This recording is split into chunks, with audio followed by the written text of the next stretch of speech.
동행하는 자는 하나님의 약속 붙잡는 자는 하나님과 방향 맞추는 자는 기도 응답 받는다네.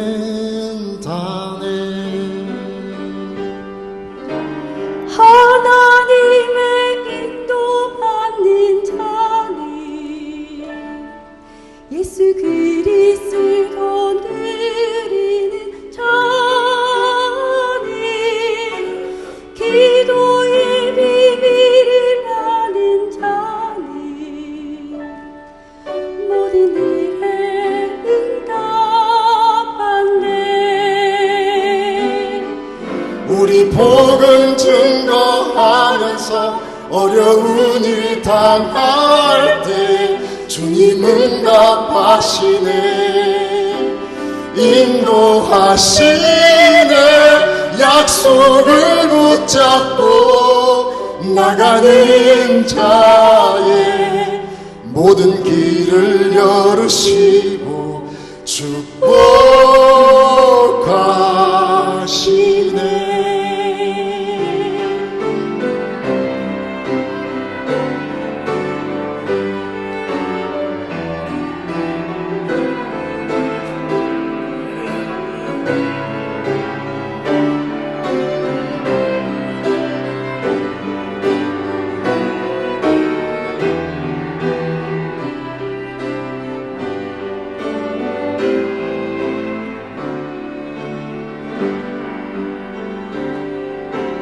하나님과 동행하는 자는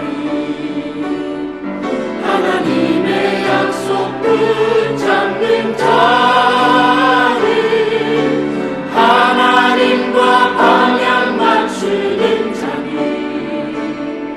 기도 응답 받는다네. 하나님의 인도 받는 자는 그리스도 누리는 자는 기도의 비밀을 아는 자는 모든 일에 응답받네. 우리 복음 증거하면서 어려운 일 당할 때 주님 응답하시네. 인도하시네. 약속을 붙잡고 나가는 자의 모든 길을 열으시고 축복하시네. 우리 복음 증거하면서 어려운 일 당할 때 주님 응답하시네. 인도하시네. 약속을 붙잡고 나가는 자의 모든 길을 열으시고 축복하시네. 약속을 붙잡고 나가는 자의 모든 길을 열으시고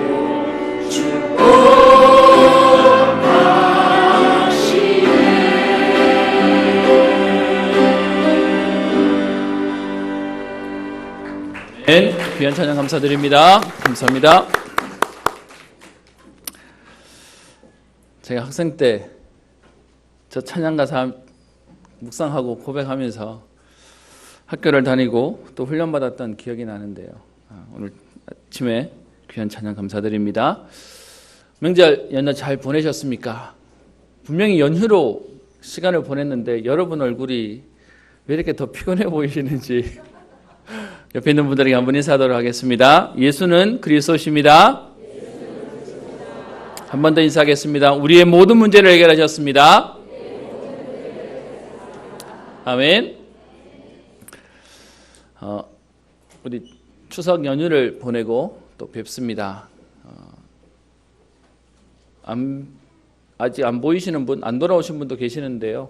또 여러분들 얼굴을 뵈니까 또 너무 반갑고 또 감사합니다.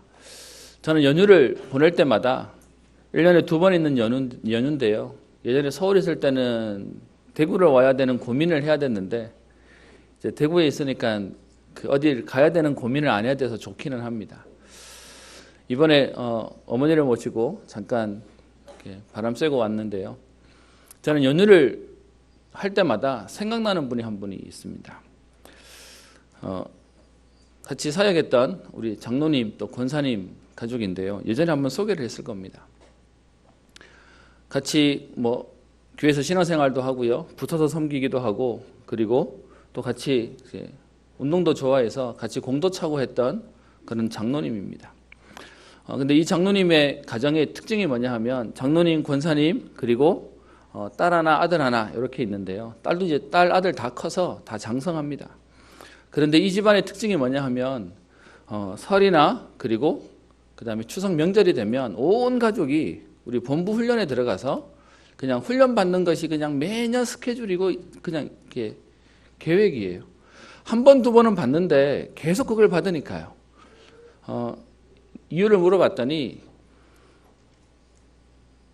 평상시는 그 우리 장로님이 차에 이렇게 이렇게 그걸 뭐라 그럽니까?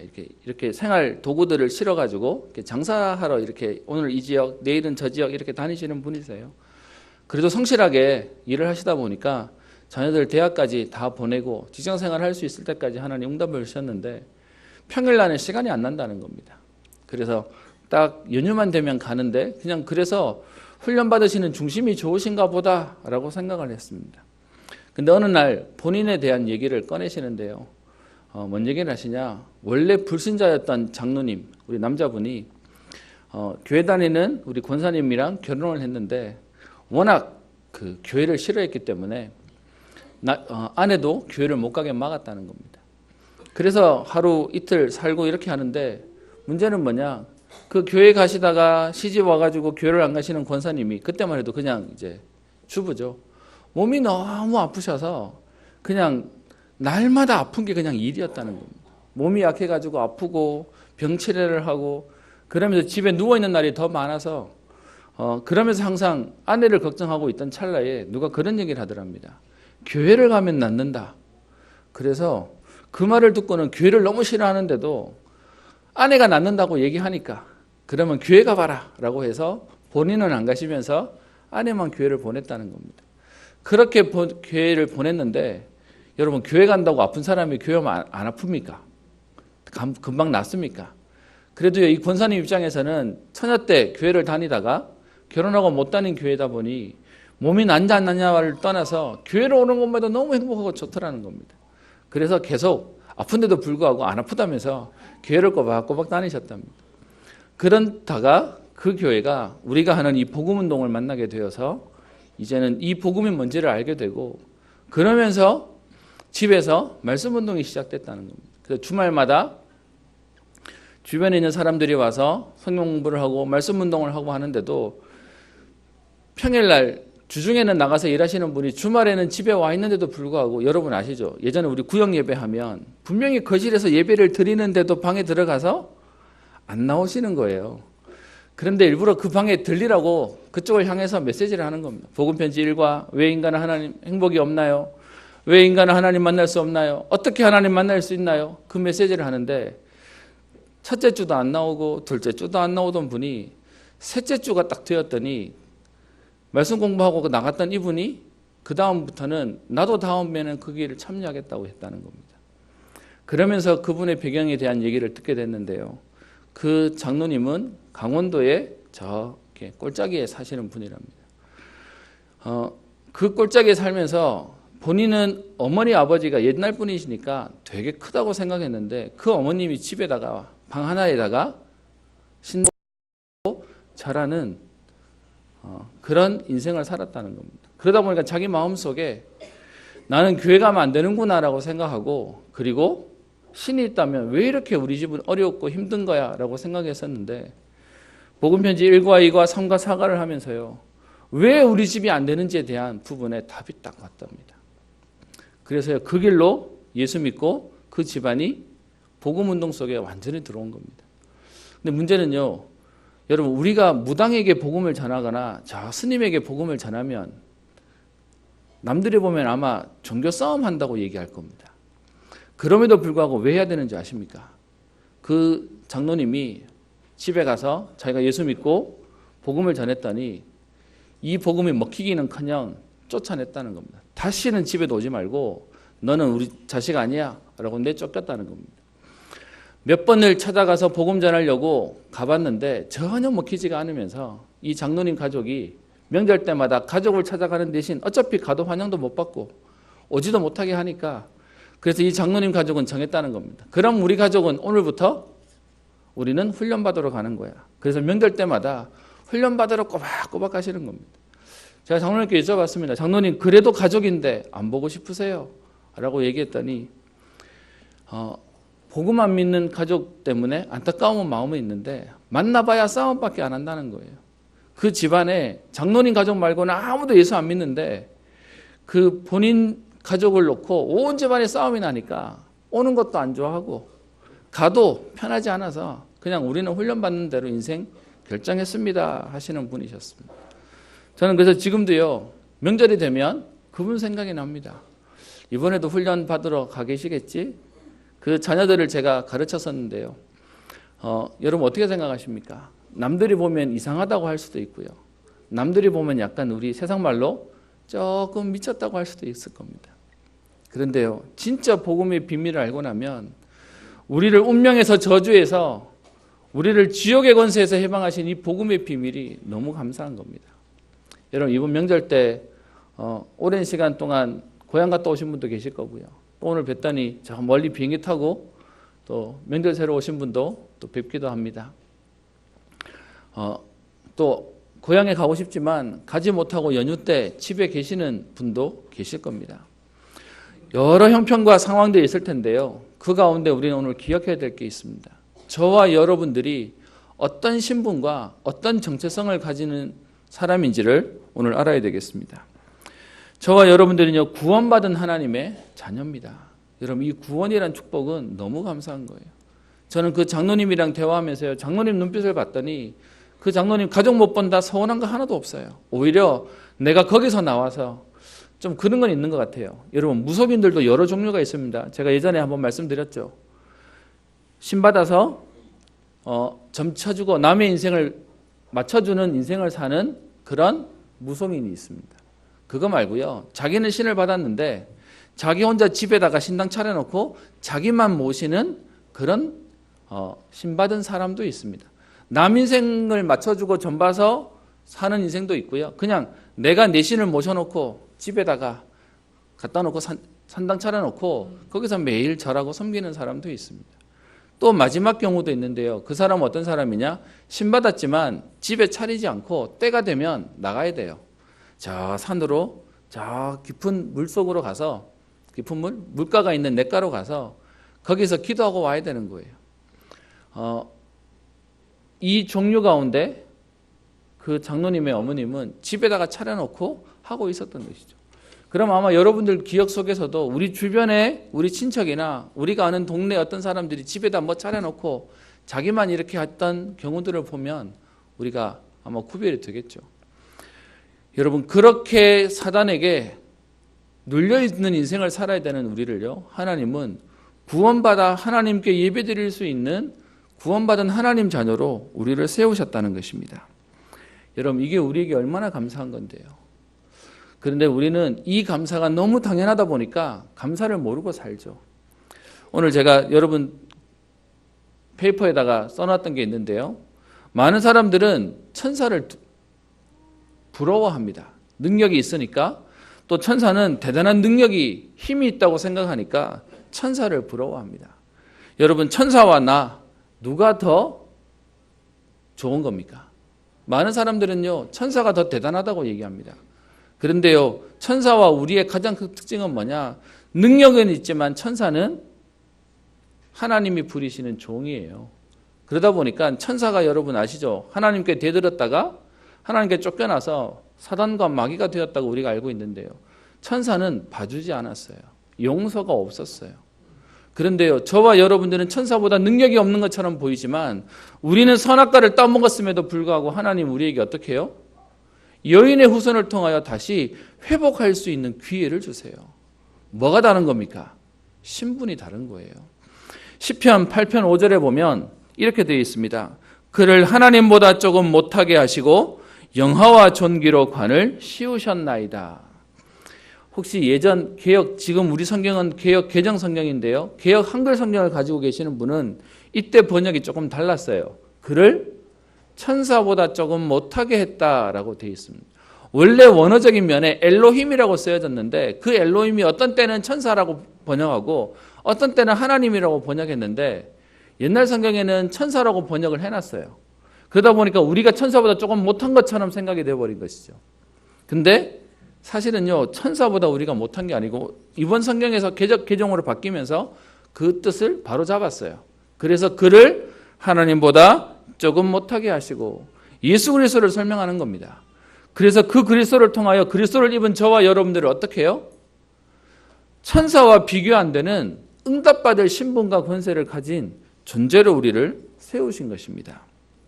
그러면서 히브리서 1장 14절에 얘기하죠. 모든 천사들은 섬기는 영으로서 구원받을 상속자들을 위하여 섬기라고 보내심이 아니냐. 그래서 여러분 천사가 아무리 능력이 있어도요. 능력이 있는 심부름꾼밖에 안 돼요. 저와 여러분들이 아무리 약해도 누구냐? 하나님의 자녀예요. 자녀의 신분과 권세를 가진 그 응답이 우리의 신분입니다. 그래서요 그런 우리를 예레미야 1장 5절에는 이렇게 표현합니다. 모든 천사들 내가 너를 모태에 짓기 전에 너를 알았고 내가 배에서 나오기 전에 너를 성별하였고 너를 여러 나라의 선지자로 세웠노라 하시기로. 저와 여러분들 하나님이요 어느 날 갑자기 툭 떨어진 게 아니고요. 모태에서 짓기 전에 내가 배에서 나오기 전에 하나님이 우리를 성별 구별하셨다는 겁니다. 그리고 우리를 어떻게 해요? 여러 나라의 복음을 전할 전도자와 선지자로 우리를 세우셨다는 것입니다. 예레미야에게 하고 있는 내용인데요. 여러분 이 내용은 지금도 복음 가진 우리에게 하고 있는 것입니다. 여러분 우리는요. 복중에 태중에 영세전에 하나님이 구별하여 저와 여러분들을 세우신 것입니다. 전 세계에 저와 여러분과 똑같은 사람이 한 명도 없어요. 유일한 존재로 하나님이 우리를 세우신 것입니다. 스바냐 3장 14절부터 20절에는 어떻게 표현합니까? 이스라엘에 따라 시온에 따라라고 얘기하면서 우리에게 이렇게 표현합니다. 여호와가 내 형벌을 제거하였고 내 원수를 쫓아냈으며 이스라엘 왕 여호와가 내 가운데 계시니 내가 다시는 화를 당할까 두려워하지 아니할 것이라. 그날에 두려워하지 말라. 시온아 내 손을 늘어뜨리지 말라. 낙심해서 낭망해서 힘이 빠져서 축 처진 채로 그렇게 있지 마라. 왜요? 17절에 얘기합니다. 너의 하나님 여호와가 너의 가운데 계시니 그는 구원을 베푸실 전능자이시라. 그가 너로 말미암아 기쁨을 이기지 못하시며 너를 잠잠히 사랑하시며 너로 말미암아 즐거이 부르며 기뻐하시리라. 여러분 무슨 말입니까? 부모가 자녀를 낳아놓고요. 그 아이의 재롱과 웃음을 보면서 부모가 너무 기뻐서 어떻게 할 줄 모르는 그 표현을 오늘 스바냐 3장 17절에 얘기하고 있습니다. 저와 여러분들 보면서 답답하고 한심하고 그렇게 쳐다보시는 하나님이 아니고요. 우리를 보시고 어떻게 해요? 기쁨을 이기지 못하실 만큼요. 너무 좋아서요. 그게 저와 여러분들의 우리의 신분임을 얘기합니다. 그래서 19절 20절에 이렇게 표현하죠. 그때에 내가 너를 괴롭게 하는 자를 다 벌하고 저는 자를 구원하며 쫓겨난 자를 모으며 온 세상에서 수욕받는 자에게 칭찬과 명성을 얻게 하리라. 모욕당했는데 비난당했는데 그들에게 어떻게 해요? 칭찬을 그들에게 명성을 얻도록 하나님은요 복음 때문에 축복하시겠다는 겁니다. 천하 만민 가운데서 명성과 칭찬을 얻게 하리라. 여호와의 말이니라. 그게 저와 여러분들의 신분입니다. 그래서 여러분 예배 올 때는 어떤 마음으로 오시냐? 이 세상에 있는 70억 인구 가운데 하나님이요 저와 여러분들을 구별하셔서 예배의 자리에 오게 하셨습니다. 여러분 이건 시간 있는다고 올 수 있는 것도 아니고요. 돈 있다고 올 수 있는 것도 아니에요. 여러분 어떤 면에서 문제 만났다고 올 수 있는 겁니까? 문제 만나서 힘없으면 또 못 와요. 그런데 하나님이 우리에게 구원받은 신분과 은혜를 주셔서 오늘 이 자리에 있게 하신 것입니다. 신명기 33장 29절에 이스라엘이여 너는 행복한 사람이로다. 여호와의 구원을 너같이 얻은 백성이 누구냐?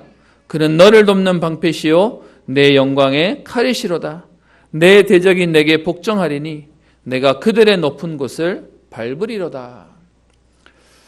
하나님이 우리에게요 은혜를 주셨어요. 그래서요 행복한 응답을 누릴 수 있도록, 뭘 가졌기 때문에 뭐가 있기 때문이 아니라 그게 있어도 없어도 상관없는 진정한 행복을, 은혜를 우리에게 주신 것이죠. 그 신분을 가진 우리에게 하나님은요 그걸로 안 끝나고 권세를 허락하십니다. 우리 내년 되면 또 대통령 선거한다고 하는데요, 후보자와 대통령 당선자는 달라집니다. 저녁에 막 투표 결과 나오겠죠. 근데 당선이 확실시 되는 순간 무슨 일이 생기죠? 그 다음날 청와대 들어가도요 그날 밤에 경호원들 다 따라 붙고요, 그리고요 딱 힘이 실어지는 것이죠. 무슨 말입니까? 신분이 바뀌면 권세가 오는 것입니다. 하나님 자녀가 어떤 응답과 축복을 누립니까? 저는 지금도 신분 얘기하면 옛날 생각납니다. 친구들이 얘기합니다. 교회 가면 뭐가 나오냐면서, 밥이 나오냐 떡이 나오냐면서, 뭐가 나오는데 가냐 그랬습니다. 그때만 해도요 제가 이 복음을 몰라서 말을 못했어요. 그러게 말이야, 특별히 나오는 건 없다. 오면 오히려 예배 드리는데 더 주일 아침에 일찍 일어나야 되고 더 번거로운 게 더 많아. 그게 제 옛날에 갖고 있었던 생각입니다. 여러분 혹시 지금도 여러분 주변에 여러분들에게 교회 가면 뭐가 나오냐고 묻는 사람에게 여러분 할 말이 없어서 저같이 생각하는 분 없으시죠? 우리에게요 하나님 자녀의 신분을 통해서 권세를 주셨습니다. 어떻게 해요? 천군천사가 동원되어지고, 그리스도가 계시죠. 천군천사가 동원되어지니까 사단은 결박되어지고요, 우리의 시민권은 천국 시민의 응답과 축복을 누리게 하셨습니다. 그리고요 그런 우리에게 이 복음을 통해 세계복음화 응답을 누리는 은혜를 주신 것이죠. 여러분 오늘 예배 가운데 하나님 주시는 신분과 권세와 구원의 감사와 감격이 회복되어지고 누려지게 되기를 축원합니다. 우리에게는 이 응답이 있는데요, 그런데 현장과 현실은 어떻습니까? 하나님 떠난 인간은 오늘도 행복하지 않다고요. 그래서요 심심하다를 입에 달고 살고요, 어렵고 힘들다는 걸 입에 달고 살면서 지금도 어려움 속에 살고 있습니다. 마태복음 11장 28절에 현장은 이렇게 말합니다. 수고하고 무거운 짐진 자들아. 다 어렵다고 얘기하죠. 힘들다고 얘기하죠. 사도행전 10장 38절에는요 마귀에게 눌린 모든 사람들을 이라고 표현하고 있습니다. 현장은 다 묶여 있고 잡혀 있습니다. 예전에 청년 사역을 할 때였습니다. 미국에 유학을 갔다가 갑자기 그 비자 문제가 해결이 안 되면서 갑자기 비자가 안 나와서 한국에 부모님 보러 잠깐 들어왔는데 다시 나가려고 얘기했더니 비자가 안 나와요. 그래서 그것 때문에 못 들어가게 된 자매가 교회 청년부 예배를 왔는데, 문제는 본인 얘기를 꺼내는 겁니다. 자기가 지금 미국에서 3년 동안 공부하고 지금 그랬는데 갑자기 비자가 안 나와서 지금 못 가게 돼서 힘들어 죽겠다면서 처음 왔는데 처음 온 날 저를 붙잡고 하소연을 하는 겁니다. 제가 어떻게 해줄 수 있는 것도 아니고. 그러면서 이 자매를 알게 됐는데 사람도 예쁘장하고요, 뭐 공부도 좀 한 것 같아요. 그런데 왜 그런 거 있지 않습니까? 사람이 뭔가 불안해요. 뭔가 분주한데 이렇게 조금 이렇게 안정적이지 않다는 생각이 들어요. 만날 때마다 자기의 소원은 뭐냐? 비자가 나와서 다시 미국 가야 됩니다. 잠깐 들어온 거라 책이랑 노트랑 뭐 이렇게 옷가지랑 다 놔두고 왔는데 이 상황에 못 들어가게 되어서 자기는 지금 이제 소원이 가야 되는 거죠. 왜 안 나오는지 모르겠다면서. 그러다가 이게 이렇게 안 된 일이 1년 안 되고 2년 안 되고, 그러던 찰나에 자매가 어느 날 저를 자기 집에 초대하는 겁니다. 목사님 우리 집에 와서 예배 한 번만 드려주시면 안 되겠습니까? 그때 청년부 이렇게 신방할 때였거든요. 그래서 알겠다라고 해서 갔습니다. 용인에 있는 아파트인데 제일 꼭대기층에 복층이 있는 집 아십니까? 이렇게 복층 있으니까 좋더라고요. 뭐 여름에 덥고 난방비 뭐 나온다 하지만 어쨌든 갔더니 전망도 너무 좋고 그렇더라고요. 불신자 부모님 속에 자매만 교회를 다니는데요, 아빠는 경찰 공무원이라고 얘기합니다.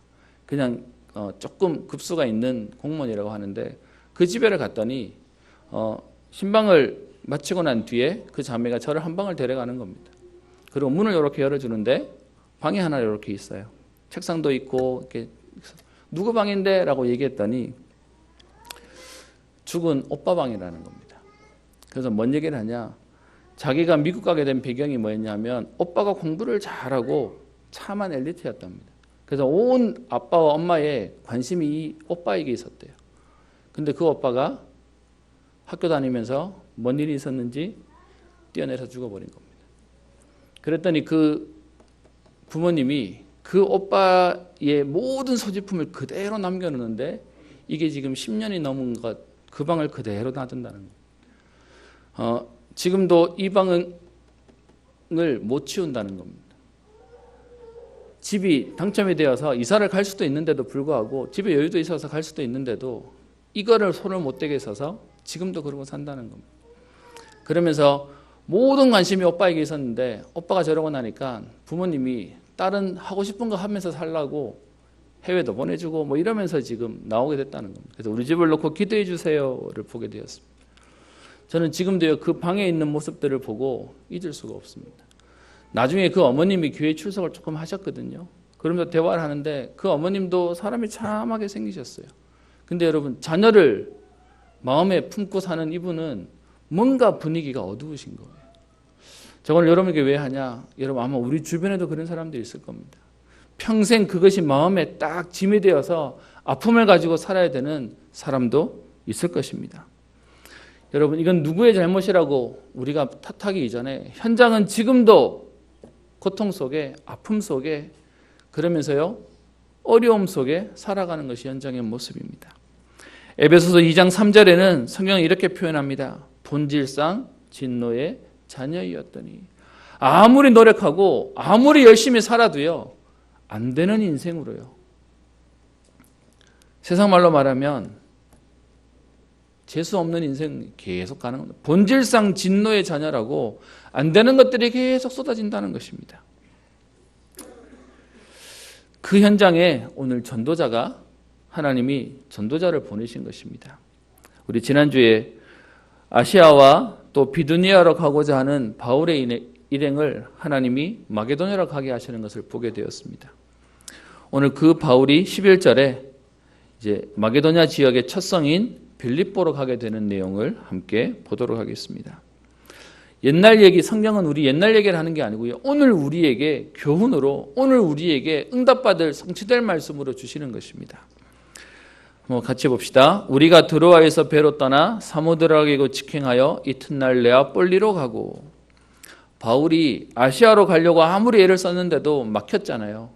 그런데 마게도냐 지역으로 하나님이 인도하신다는 것을 인정하고 그리고 가게 되니까 11절에 직행하고 이튿날 네아폴리로 가고 12절 거기서 빌립보에 이르니, 성경학자들은 지금 이 기간이 이틀이라고 얘기합니다. 실제로 거리는요 250km인데 250km라고 하는 거리를 이틀 만에 배를 타고 이동할 만큼 지금요 완전히 결정을 해버린 겁니다. 그리고 또 이때만 해도 바람이 불어야만 갈 수 있는 건데요. 실제로 뒤에 20장 이후에 보면 돌아오는 여정을 얘기하는데 그때는 5일이 걸렸다고 얘기합니다. 근데 하나님이 지금요 얼마나 급하게 상황을 모시는지 이틀 만에 빌립보라고 하는 지역으로 가게 만드세요. 그게 하나님의 계획이죠. 왜요? 현장이 급하니까요. 그렇게 해서 지금 빌립보라는 지역에 도착합니다. 빌립보에 대한 설명을 오늘 본문에 이렇게 얘기합니다. 마게도냐 지방의 첫 성이요. 이 말은 마게도냐 지역 가운데 큰 도시들이 몇 개 있었는데요. 그 중에서 제일 큰 도시였다라는 말입니다. 제일 으뜸가는 도시였다. 수도라는 말의 의미하고는 좀 다르고요. 제일 큰 도시였던 빌립보라고 하는 지역에 가게 됩니다. 그것은 또 로마의 식민지라고 얘기하는데 바울이 그렇게 급하게 빌립보를 와놓고서는요 12절 뒷부분에 보면 이 성에서 수일을 유하다가라고 하면서 또 기다리는 모습이 나옵니다. 여러분 우리는 현장이 급하다고 막 달려가는 게 아닙니다. 현장엔 급하게 왔지만 그 속에서 성령 인도 받으려고 바울이 기도하고 있는 지금 인도받으려고 하는 모습입니다. 그리고는 13절 안식일에 우리가 기도할 곳이 있을까 하여 문 밖 강가에 나갑니다. 이 표현은 유대인들이 모여 있는 곳에는 회당이 있습니다. 회당이 설립되는 조건이 있는데요. 유대인 남자 10명 이상이 있어야만 회당을 만들 수 있었답니다. 그런데 지금 이 빌립보에는 회당으로 갔다는 표현이 없는 걸 보면 회당이 없었다는 얘기겠죠. 그래서 유대인들이 있었는데 그들이 모여서 모일 만한 장소를 13절 안식일에 기도할 곳이 있을까 하여 예배처를 찾아서 가게 되는 것입니다. 그곳이 어디죠? 문 밖 강가에 나가서 거기에 아낙네들이 지금 빨래하러 오고 거기에 물을 길러 오는 그 자리에 가게 된 것입니다. 거기서 바울은요, 뭐하죠? 모인 여자들에게 말합니다. 거기서 하나님의 말씀을, 회당에 들어가도 말씀을 전했던 바울인데요. 오늘 회당이 없는 그곳에서 말씀을 전하게 됩니다. 장소와 상관없이 사람이 있는 곳에는 하나님 말씀을 전했다는 것이죠. 그렇게 해서 말씀을 전했더니 14절에 하나님 어떤 응답을 주십니까? 두아디라시에 있는 자색옷감 장사로서 하나님을 섬기는 루디아라 하는 여자가 이 말을 듣고 영접하게 됩니다. 여러분, 지금 이곳은 빌립보라고 하는 마게도냐 성인데 원래 이 사람이 사는 데는 어디라고요? 두아디아라고 하는 아시아 땅이에요. 그런데 지금 이 빌립보라는 지역에 와서 자색 옷감 장사를 하고 있는 사람인 거죠. 우리로 말하면 TCK입니다. 지금 문화 지역이 바뀌어서 다른 지역에 와서 일하고 있는 상황인 거죠. 그 루디아를 준비해 놓으시고 하나님은 오늘 역사를 일으키십니다.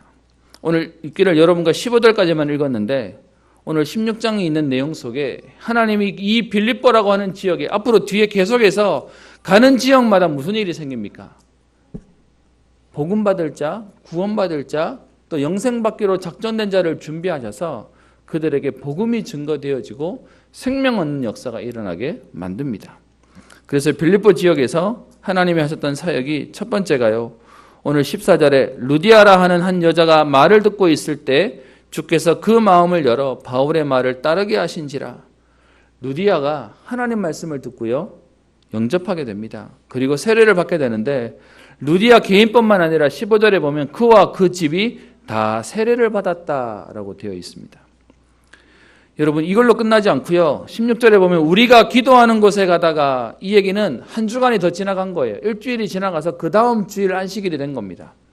그래서 또 기도하는 곳에 가다가 예배처를 가다가 보니까 거기에는 뭐 하는 사람이 따라 붙습니까? 점치는 귀신 들린 여종 하나를 만나니 점으로 그 주인들에게 이익을 주는 자라.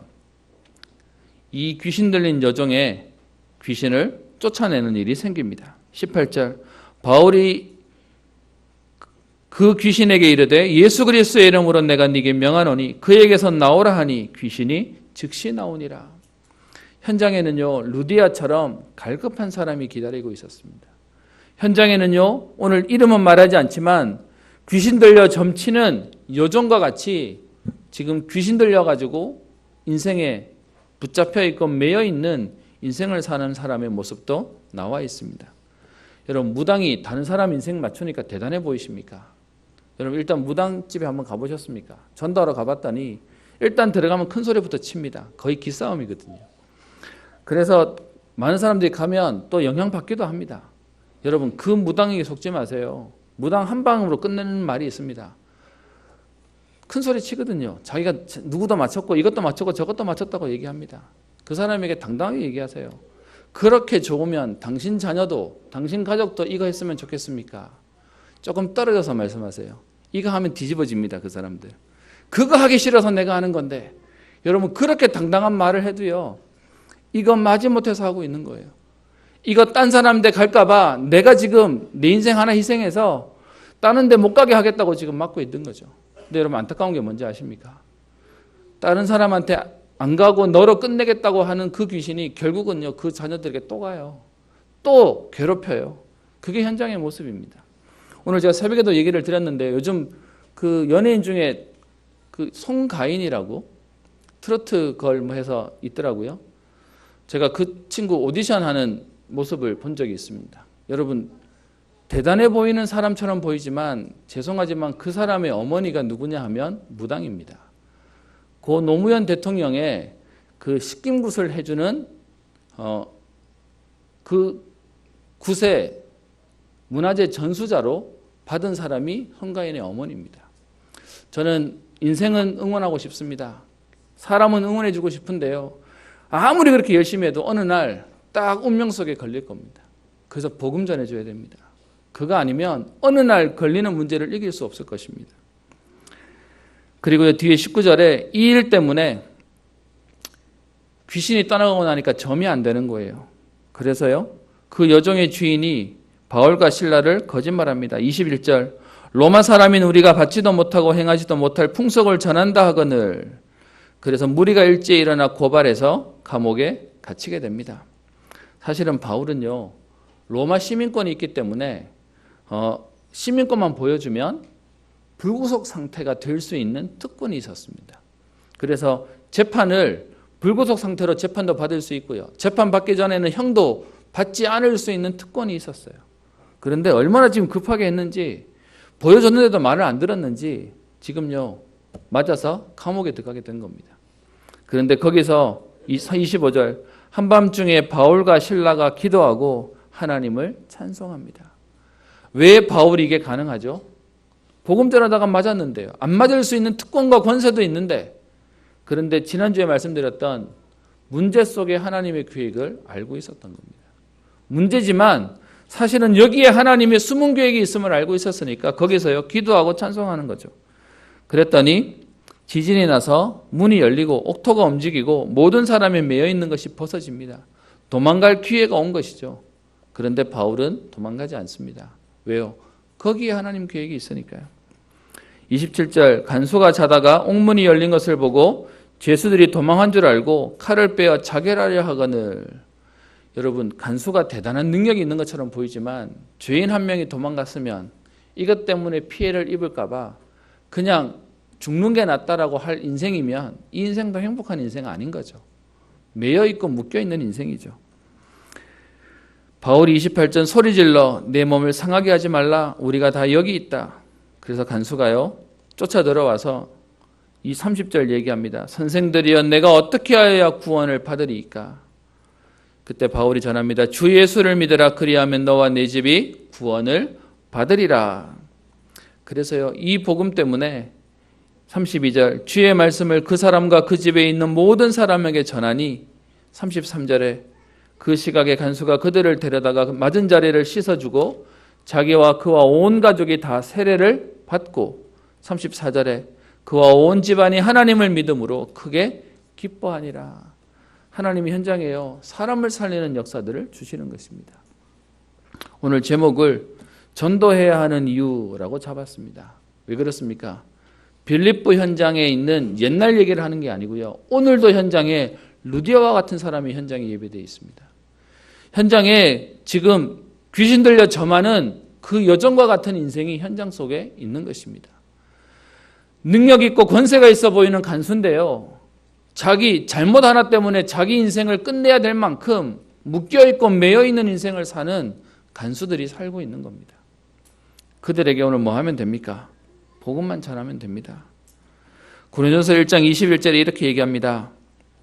하나님의 지혜에 있어서는 이 세상이 자기 지혜로 하나님을 알지 못하므로 하나님께서 전도에 미련한 것으로 믿는 자들을 구원하시기를 기뻐하셨도다.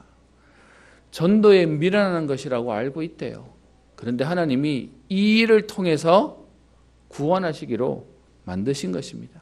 천사 한 명 보내가지고 역사 일으키면 되는데요. 하나님의 방법은 이 복음을 가진 저와 여러분들을 통해서 전달되어져서 생명의 역사가 일어나도록 만드신 것입니다. 여러분 너무 감사하지 않습니까? 그 복음이 지금 사도행전 16장에서 흘러나왔던 이 복음이 지금 오늘 우리에게까지 전달되었다니까요. 저는 하나님 앞에 참 감사합니다. 여러분들도 마찬가지일 텐데 저는 추석이 오면 좀 느낌이 다릅니다. 우리 2해 전에 우리 원로 목사님 천국 가셨습니다. 그러다 보니까 저한테는 추석이 되면 조금 이런저런 생각도 해보기도 합니다.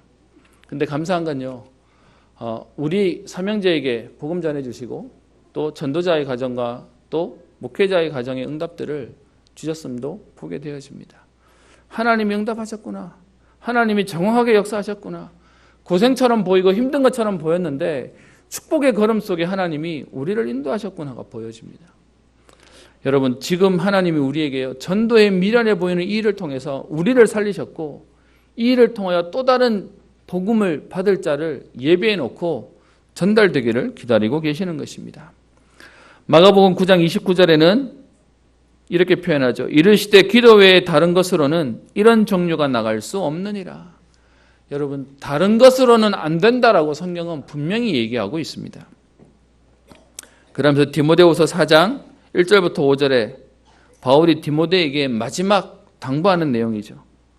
하나님 앞과 살아있는 자와 죽은 자를 심판하실 그리스도 앞에서 그가 나타나실 것과 그의 나라를 두고 엄히 명하노니. 바울이요, 마지막 순간이기 때문에 아주 지금 당부를 하고 있습니다. 너는 말씀을 전파하라. 때를 얻든지 못 얻든지 항상 힘쓰라. 범사에 오래 참음과 가르침으로 경책하며 경계하며 권하라. 여러분, 때를 얻든지 못 얻든지, 여러분 이 말 이해되십니까? 제가 우리 랩런트에게 한번 소개한 적이 있었는데요. 여러분, 예전에 우리 학교 다닐 때 평상시는 2명씩 이렇게 짝을 맞춰서 앉아 있다가 시험만 되면 그 한 줄로 쭉 만들어가지고 번호대로 만들면서 시험을 쳤습니다. 그러다 보니까 평상시에는 저랑 전혀 관계가 없는 친구인데 시험 칠 때만 되면 바로 제 앞에 있던 그 친구 성이 윤 씨여가지고 저는 이 씨에 제일 빠르고 이 친구는 윤 씨여서 제 바로 앞에 앉는 친구입니다. 그 친구가 이 메시지를 들을 일은 없겠지만 뭐 들을 수도 있겠지만 좀 생긴 거는 일단 고등학생인데 아저씨처럼 생겼습니다. 별로 이렇게 매력이 없던 친구였어요. 공부도 다른 거는 못하는데 수학만 뛰어나게 잘하는 친구였어요. 그러다 보니까 시험 칠 때만 되면 이 친구랑 만나서 뭐 얘기도 하게 되고 뭐 시험 맞는 것도 하게 되는데 어느 날 이 친구가 왔는데 조금 이렇게 그냥 구석에서 혼자 밥 먹는 친구 캐릭터 그런 친구였어요. 근데 시험 치러 왔는데 이 친구가 시험 치러 오면 그 수학 하나 때문에 잘하고 나머지는 하는 애인데 어느 날 시험 치는 날 왔는데 시험 공부도 안 하고요. 그냥 누워 있다가 시험 시간에도 그냥 이렇게 퍼져 있다가 그냥 그러고 그냥 이렇게 계속 시험을 보내는 겁니다. 얘가 그럴 애는 아니거든요. 그래서 제가 이 친구 이상하다 싶어가지고 점심시간에 이 친구를 이제 보면서 제가 예를 꺼냈습니다. 너 이번 시험 왜 이래? 그러면서 손에 보니까 이렇게 반창고가 하나 붙어 있었어요. 그래서 농담으로 야 시험 공부하기 싫어가 끄었어? 라고 했는데 이 친구가 갑자기 얼굴이 색이 싹 바뀌면서 뭐라고 얘기하냐. 사실 지난밤에 너무 공부하기가 싫고 힘들어서 긋고 왔다는 거예요. 세게 근 게 아니니까 여기 진물이 좀 나던데 저는 농담으로 툭 던진 말인데 너 공부하기 싫어가 끄었지? 뭐 이렇게 농담했는데 이 친구가 얻어 걸렸어요. 저한테 오더니 하는 말이 사실 어제 공부가 안 돼서 좀 구웠어. 지금도 내가 너무 여기 앉아있기가 싫어. 저는 지금도 그 친구를 잊을 수가 없습니다. 때를 얻든지 못 얻든지 제가 지금처럼 복음이 확실했으면 그날 시험이고 뭐고 이 친구 어쨌든 복음전에서 살릴 텐데 나도 시험을 봐야 되는데요. 그리고 그때는 그만큼 정신도 없었어요. 제가 얘기를 왜 하냐. 여러분, 나는 오늘 놀러 가는데 누구는 오늘 죽으러 올 수 있어요. 나는 오늘 어떤 면에서 쉬러 가는데 누구는 인생의 마지막 순간을 가질 수가 있어요. 때를 얻든지 못 얻든지 항상 힘쓰라. 오늘 간수가 그러고 있죠. 이 마지막 순간에 자결하려고 하는데 바울이 말리지 않았습니다. 이 사람 인생은 끝났어요. 그러면서 디모데후서 4장이 표현합니다. 때가 이르니 사람이 바른 교훈을 받지 아니하며 귀가 가려워서 자기의 사욕을 따를 스승을 많이 두고 또 그 귀를 진리에서 돌이켜 허탄한 이야기를 따르리라. 복음 아닌 다른 데는요 사람들이 쫑긋해서 가는데 복음은 안 듣는다는 거죠. 근데 5절에 이렇게 표현합니다. 그러나 너는 모든 일에 신중하여 고난을 받으며 전도자의 일을 하며 내 직무를 다하라. 저와 여러분이 전도할 이유, 지금도 현장은 누군가에게는 가장 끔찍한 하루를 보내고 가장 안타까운 하루를 보내고 있을 것입니다. 그래서 바울은 에베소 6장에 사람들에게 기도, 중보 기도를 부탁하면서 6장 19절에 이렇게 부탁합니다. 또 나를 위하여 구할 것은, 기도를 부탁하는데 무엇을 기도하냐? 내게 말씀을 주사 나로 입을 열어 복음의 비밀을 담대히 알리게 하옵소서 할 것이니. 나로 복음 전하도록 내 입을 열어 하나님 말씀을 전할 수 있도록 기도해달라라고 말합니다. 말씀을 마치려고 합니다. 여러분, 전도는요, 제가 그동안 여러분에게 전도하십시오라고 요구한 적이 없습니다. 그런데 오늘 본문의 말씀 속에 현장에 전도할 수밖에 없는 이유가 뭐냐? 지금도 현장은요, 갈급하고 말씀을 기다리고 또 하나님의 은혜를 구하는 사람들이 있습니다. 그런데 이 전도는 우리의 일이 아니라 하나님의 일입니다. 여러분 보세요. 14절에 바울이 지금 말씀을 전하는데 성경은 이렇게 표현하죠. 한 여자가 말을 듣고 있을 때 주께서 그 마음을 열어 바울의 말을 따르게 하신지라. 분명히 메시지는 바울이 하고 있습니다. 그런데요, 설교를 잘했던 결과로서 오늘 루디아가 마음이 열린 것이 아니라 이 일의 주도권은 오늘 성경은 말하기를 주께서 그 마음을 열었다. 그리고 주께서 바울의 말을 따르게 하셨다라고 되어 있습니다. 메시지는 바울이 하지만 주도권은 주님께 있습니다. 반대로요, 하나님의 역사가 오늘 어디서 일어납니까? 직접 천사를 보내거나 하나님의 음성을 듣고 일어나게 하신 게 아닙니다. 어떻게 하셨죠? 바울이 전하는 설교를 통해서 성령이 역사하신 것입니다.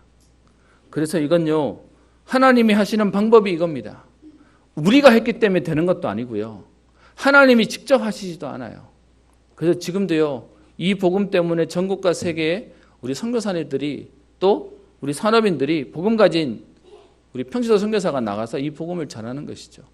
말은 우리가 하는데요, 역사는 하나님이 하시는 겁니다. 그래서 우리는 뭐만 하면 되죠? 말하면 됩니다. 하나님이 우리가 말하는 것을 통해서 성령이 역사하시는 것입니다. 그래서 우리가 말을 잘해야 되냐 못해야 되냐 그것도 상관없어요. 그것도 하나님 하시는 거니까요. 그래서 오늘 14절에 얘기합니다. 주께서 그 마음을 열어 바울의 말을 따르게 하신지라. 누가복음 24장 45절에 되어 있죠. 엠마오로 지금 도망가던 예수님이 죽으셨다고 생각해서 제자들이 도망가는데 성령은 얘기합니다. 이에 그들의 마음을 열어 성경을 깨닫게 하시고, 성령께서 깨닫게 하셨다는 것입니다. 저와 여러분들 오늘도요, 이 복음을 말해야 될 이유를 알고 전하면 성령께서 깨닫게 하신다는 것입니다. 그리고 17절에 보면요, 귀신 들린 요정이 바울을 쫓아와서 소리 지릅니다. 이 사람들은 지극히 높은 하나님의 종으로서 구원의 길을 너희에게 전하는 자다. 여러분, 이 상황이 이해 안 되시죠? 근데 제가 지금 시간이 많이 되어서요, 자세히 설명을 못 하겠는데 페이퍼에 여러분 드린 누가복음 4장 34절, 41절, 8장 28절에 보면 예수님 시대에 예수님만 나타나면 귀신 들린 사람이 본인들이 먼저 말을 했어요. 왜 우리를 괴롭게 하는 겁니까? 우리를 괴롭게 하지 마세요. 라는 얘기를 계속 반응합니다. 그 예수님이 쫓아내는 내용들이 나와 있어요. 무슨 말이죠? 전하지 않았는데 먼저 알고 반응하는 거예요. 그래서 귀신같이 맞춘다고 얘기하는 거죠. 그래서요, 성경은 분명히 얘기합니다. 하나님이 하시는 일이라고 얘기하고 있습니다. 전했더니 반응이 오는 게 아니라 그냥 이 복음 가지고 현장에 나타나기만 했는데도 시달리는 사람들이요, 반응이 오고 있다고 성경은 말하고 있습니다. 그리고요, 오늘 지금 자결해야 되는 문제 때문에 문제 앞에 목숨을 끊으려고 하는 이 간수가 오늘 표현합니다. 선생들이여, 내가 어떻게 하여야 구원을 받으리이까? 지금 죽음의 문제 속에 있는 이들이 구원받고자 와서 엎드렸다라고 성경은 말하고 있습니다. 여러분, 이 일로 통해 하나님은 빌립보 교회를 축복하시는데요, 감옥에 있다가 나와서 16장 40절에 보면 이렇게 되어 있습니다. 두 사람이 옥에서 나와 루디아의 집에 들어가서 형제들을 만나보고 위로하고 가니라. 지금 이 루디아의 집에 하나님이 교회를 세웁니다. 루디아라고 하는 사람, 그의 가족, 그리고 귀신 들린 여종, 그리고요, 간수의 가족들. 여러분, 이건 교회가 아니면 이렇게 모여질 수가 없어요. 근데 하나님이 복음 때문에 이런 사람들을 모아놓으신 겁니다. 그래서 은평교회도요, 잘난 사람, 또 약한 사람, 또 아픈 사람, 또 능력 있는 사람, 여러 사람들이 있는데 하나님이 이들을 교회로 응답하시는 겁니다. 저는 지금도 하나님 앞에 감사한 게 있습니다. 제가 자주 우리 렘넌트에게도 그런 말 하는데요. 내 인생에 가장 잘한 게 있다면 내가 복음 알고 이 복음을 말하는 목회자가 된 것이다 라고 말합니다. 그 인생을 내가 후회하지 않는다 라고 제가 얘기합니다. 하나님이 이 복음을 알게 하셔서 그냥 설교하고 그냥 교회에서 있는 목회자가 아니라 사람을 살리고 영혼을 살리는 전도자 인생을 살게 하신 게 너무 감사합니다. 표현이 좀 어떨지 모르겠는데요. 전에는 제 인생 하나도 감당이 안 돼서 막 버겁고 어렵고 좀 속된 말로 얘기하면 찌질한 인생이었는데요. 그런데 하나님이 복음 때문에 내 인생뿐만 아니라 다른 사람의 인생을 도울 수 있는 은혜를 하나님이 주셨어요. 그래서 이번에 제목을 잡으면서요, 조금 전에보다는 좀 이렇게 표현이 좀 셉니다. 전도해야 하는 이유. 현장에 루디아와 같은 사람이 예배되어 있습니다. 그냥 갔더니 하나님이 마음을 열어 듣게 하십니다. 오늘도 루디아와 같은 또 귀 들린 여정과 간수와 같은 현장에 있는 사람들을 살리는 응답을 누리시도록요. 그래서 여러분들이 그들을 살리는 축복의 통로가 되시고 여러분들이 여러분의 가정과 후대가 여러분의 현장에 살아나는 응답의 주역 되시기를 주의 이름으로 축원합니다. 하나님께 감사를 드립니다.